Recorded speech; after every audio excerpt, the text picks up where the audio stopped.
Hello students, last लेक्चरला तुम्ही problem 3.1 problem 3.2 solve केलेला आहे. तर आता आपण आयोनिक इक्विलिब्रिया या चॅप्टर मधील प्रॉब्लेम 3.3 सॉल्व्ह करणार आहे. मग या प्रॉब्लेम मध्ये तुम्ही पाहू शकता काय दिलेलं आहे. A week monobasic acid is 12% dissociated in 0.05 molar solution.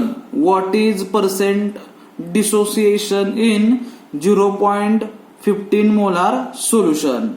म्हणजे तुम्हाला या एक्झाम्पल मध्ये दोन सोल्युशन दिलेले आहेत आणि दोन सोल्युशनचं या ठिकाणी कॉन्सन्ट्रेशन दिलेलं आहे. त्याचबरोबर एका सोल्युशनचं या ठिकाणी पर्सेंटेज डिसोसिएशन दिलेलं आहे आणि दुसऱ्या सोल्युशनचं तुम्हाला पर्सेंटेज ऑफ डिसोसिएशन कॅल्क्युलेट करायचं आहे. मग आपण कॅल्क्युलेट कसं करणार आहे तर त्या अगोदर आपण दिलेल्या एक्झाम्पल मधील आपण गिवन काय दिलेलं आहे ते बघणार आहे. तुम्ही गिवन या ठिकाणी पाहू शकता बघा. A week monobasic acid is 12% dissociated.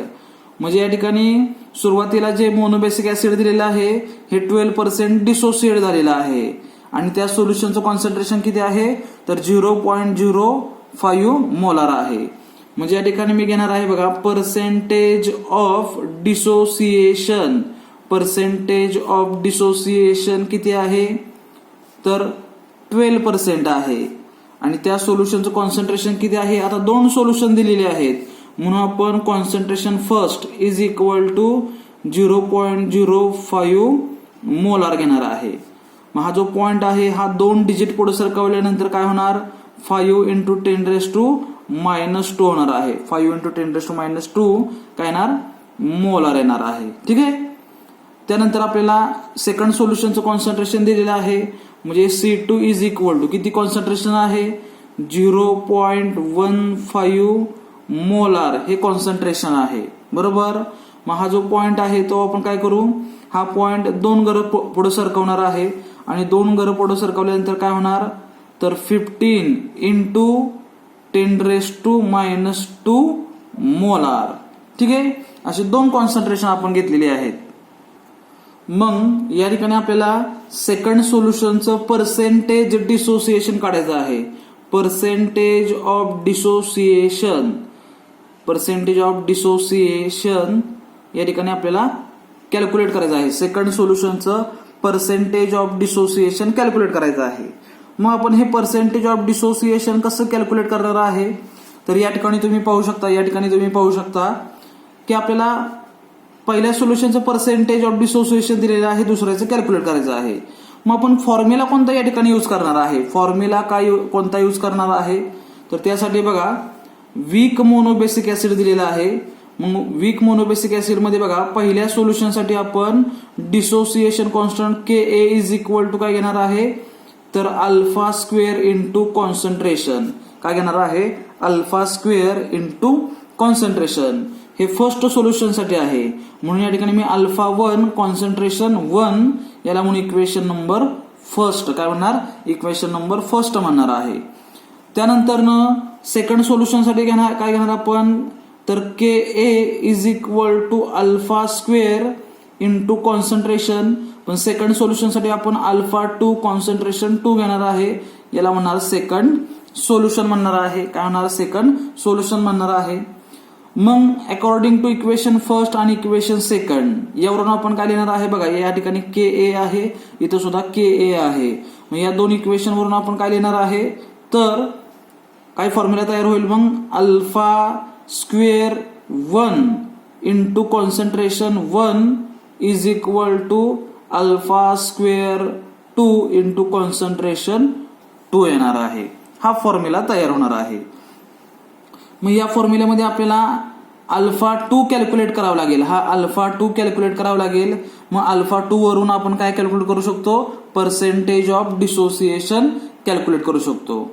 मग α2 आपल्याला कॅल्क्युलेट करायचं आहे. मग फॉर्म्युला काय α2 इज इक्वल टू काय होणार C2 कॉन्सन्ट्रेशन ही टर्म या साईडला आल्यानंतर याला काय होणार डिवाइड होणार आहे. म्हणजे काय तयार होणार आहे formula α² into concentration divided by divided by या ठिकाणी कॉन्सन्ट्रेशन C2 येणार आहे. काय येणार आहे? कॉन्सन्ट्रेशन C2 येणार आहे. मग आता या ठिकाणी बघा कॉन्सन्ट्रेशन, पहिल्या कॉन्सन्ट्रेशन आपल्याला माहित आहे, पहिलं कॉन्सन्ट्रेशन माहित आहे, सेकंड कॉन्सन्ट्रेशनची व्हॅल्यू माहित आहे, पण आपल्याला पहिल्या अल्फाची व्हॅल्यू माहित नाही, अल्फा 1 आपल्याला माहित नाही. मग हा अल्फा 1 आपल्याला कॅल्क्युलेट करावा लागेल. आणि हा अल्फा 1 आपण कॅल्क्युलेट कसा करणार आहे? तर सिम्पली त्यासाठी तर आपल्याला पर्सेंटेज ऑफ डिसोसिएशन दिलेलं आहे. मग आपण कॅल्क्युलेट कसा करू शकतो? तर बघा percentage of dissociation is equal to alpha 1 into 100 घेणार आहे. मग alpha 1 is equal to percentage of dissociation divided by काय येणार? 100 येणार आहे. मग पर्सेंटेज ऑफ डिसोसिएशन किती आहे? तर 12% आहे. पर्सेंटेज ऑफ डिसोसिएशन किती आहे? या ठिकाणी 12% आहे. डिवायडेड बाय काय घेणार आहे आपण? 100 घेणार आहे. डिवायडेड बाय काय घेणार आहे? तर 100 घेणार आहे. बरोबर. मग या ठिकाणी 12ला 100ने भागल्यानंतर उत्तर किती येणार आहे? 0.12 येणार आहे. म्हणजे अल्फाची व्हॅल्यू किती येणार? 0.12 येणार आहे. म्हणजे अल्फा 1 याची व्हॅल्यू किती आलेली आहे? 0.12 आलेली आहे. ठीक आहे. मग या ठिकाणी बघा या व्हॅल्यू म्हणजे या फॉर्म्युल्यामध्ये आपण ही व्हॅल्यू पुटअप करणार आहे. आणि ही व्हॅल्यू पुटअप करत असताना वाटलं तर आपण या ठिकाणी काय करू? हा जो पॉइंट आहे तो 2 घरं पुढे सरकवू. म्हणजे काय येणार आहे? 12. हा पॉइंट आपण 2 घरं पुढे सरकल्यानंतर काय येणार? 12 इंटू 10⁻² येणार आहे. म्हणजे अल्फाची व्हॅल्यू अल्फा 1 काय घेणार? 12 इंटू 10⁻² घेणार आहे. मग आता बघा अल्फा स्क्वेअर आपण काढणार आहे. Alpha square 2 is equal to alpha 1 ची व्हॅल्यू किती आहे? 12 इंटू 10⁻² आहे. बरोबर. आणि याचं काय करायचं आहे? तर स्क्वेअर करायचं आहे. याचा स्क्वेअर करायचा आहे या ठिकाणी. इंटू कॉन्सन्ट्रेशन C1 किती आहे? तर 5 इंटू 10⁻² आहे. 5 इंटू 10⁻² आहे. बरोबर. डिवायडेड बाय या ठिकाणी या सोल्युशनचं C2चं कॉन्सन्ट्रेशन किती आहे? तर 15 इंटू 10⁻² आहे. ठीक आहे. त्याचबरोबर मला या ठिकाणी तुम्हाला सांगायचं आहे बघा 5 इंटू 10⁻² युनिट काय आहे? तर मोलार आहे. युनिट काय आहे? या ठिकाणी मोलार आहे. आणि 15 इंटू 10⁻² युनिट काय आहे? मोलार आहे. म्हणजे मोलारला मोलार काय होईल? कॅन्सल होणार आहे. ठीक आहे. म्हणजे या ठिकाणी मोलारला मोलार काय होणार? कॅन्सल होणार आहे युनिट. बरोबर. त्यानंतर बघा आता मग याचं simplification alpha square 2 is equal to या ठिकाणी बघा आता 12चा जर स्क्वेअर केला तर तो किती येणार? 144 येणार आहे. इंटू 10⁻² चा स्क्वेअर 10⁻4 येणार आहे.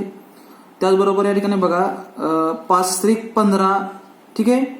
म्हणजे 5 एकी 5 5 त्रिक 15 येणार आहे. मग या ठिकाणी 1 इंटू 10⁻² म्हणजे डायरेक्ट आपण काय लिहू शकतो? 10⁻² लिहू शकतो. बरोबर. डिवायडेड बाय काय घेणार आहे? तर 3 इंटू 10⁻² घेणार आहे.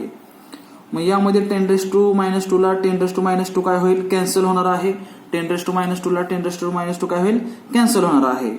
त्याचबरोबर 144 ला जर 3 ने भागलं तर काय होणार आहे? 3 एके 3 आणि 3 चौक 12. बरोबर. अच्छा म्हणजे राहिले 2 आणि 3 8 24. बरोबर आहे का? म्हणजे काय येणार आहे? 48 इंटू 10⁻4 येणार आहे. म्हणजेच हे 10⁻4 काढून टाकायचं असेल तर काय घेणार आपण? तर 0.0048 म्हणजे अल्फा स्क्वेअरची व्हॅल्यू किती आलेली आहे? 0.0048 आलेली आहे. अल्फा स्क्वेअरची व्हॅल्यू किती आलेली आहे? 0.0048 आलेली आहे. मग या ठिकाणी तुमच्या लक्षात आलं का हा पॉईंट आपण कसा घेतलेला आहे? तर या ठिकाणी हा पॉईंट इथं असणार आहे. 10⁻4 काढून टाकायचं असेल तर हा पॉईंट 4 घरी या साईडला सरकवावा लागेल. म्हणून 1 2 3 आणि 4 या ठिकाणी काय घेणार? 0 घेणार आहे आणि इथं पॉईंट घेणार आहे. बरोबर. मग किती व्हॅल्यू आलेली आहे? 0.0048 आलेली आहे अल्फा स्क्वेअरची व्हॅल्यू. पण या ठिकाणी आपल्याला कॅल्क्युलेट करायचं आहे पर्सेंटेज ऑफ डिसोसिएशन कॅल्क्युलेट करायचं आहे. बरोबर. मग पर्सेंटेज ऑफ डिसोसिएशन कॅल्क्युलेट करायचं असेल तर पर्सेंटेज ऑफ डिसोसिएशन आपण कॅल्क्युलेट कसं करणार आहे, तर त्यासाठी फॉर्म्युला काय आहे, percentage of dissociation is equal to alpha into 100 हा फॉर्म्युला आहे. काय आहे, अल्फा इंटू 100 हा फॉर्म्युला आहे. बरोबर. मग या ठिकाणी मग आपण कसं कॅल्क्युलेट करणार आहे, तर अल्फाची व्हॅल्यू या ठिकाणी दिलेली आहे, अल्फाची व्हॅल्यू दिलेली नाही, तर ही व्हॅल्यू अल्फा स्क्वेअरची आहे, ही व्हॅल्यू अल्फा स्क्वेअरची आहे. बरोबर. मग आपल्याला अल्फा पाहिजे, म्हणजे ह्या व्हॅल्यूचं आपल्याला काय घ्यावं लागेल, तर स्क्वेअर रूट घ्यावं लागेल. म्हणजे 0.0048चं काय घ्यावं लागेल, स्क्वेअर रूट घ्यावं लागेल. या ठिकाणी आपल्याला अल्फाची व्हॅल्यू पाहिजे, आपल्याला मिळालेली आहे अल्फा स्क्वेअरची व्हॅल्यू मिळालेली आहे. मग आपल्याला 0.0048चं स्क्वेअर रूट घ्यावं लागेल. मग 0.0048चं स्क्वेअर रूट किती आहे, तर तुम्हाला माहित आहे आपण काढणार आहे बघा, 0.0048चा स्क्वेअर रूट या ठिकाणी किती आहे, तर 0.0048चा स्क्वेअर रूट आहे 0.0692 आहे. किती आहे, 0.0692 हे काय आहे, स्क्वेअर रूट आहे. बरोबर. म्हणजेच अल्फा स्क्वेअरचं स्क्वेअर रूट घेतल्यानंतर आपल्याला कशाची व्हॅल्यू मिळणार आहे, अल्फाची मिळणार आहे. कशाची मिळणार आहे, अल्फाची व्हॅल्यू मिळणार आहे. मग या फॉर्म्युल्यामध्ये आपण काय घेणार, तर ही व्हॅल्यू पुटअप करणार 0.0692 इंटू 100. बरोबर. 0.0692 इंटू 100. मग या ठिकाणी 100नी याला मल्टिप्लाय केल्यानंतर ना आन्सर किती येणार आहे, तर 6.92 येणार आहे. किती येणार आहे, 6.92 येणार आहे. म्हणजे पर्सेंटेज ऑफ डिसोसिएशन किती आलेला आहे, तर 6.92 आलेला आहे. म्हणजेच या ठिकाणी बघा 0.15 मोलार कॉन्सन्ट्रेटेड सोल्युशन मध्ये किती पर्सेंट सबस्टन्स डिसोसिएट झालेला आहे, तर 6.92 काय झालेला आहे, डिसोसिएट झालेला आहे. 6.92% तो काय झालेला आहे, डिसोसिएट झालेला आहे. ठीक आहे. हा झाला प्रॉब्लेम 3.3.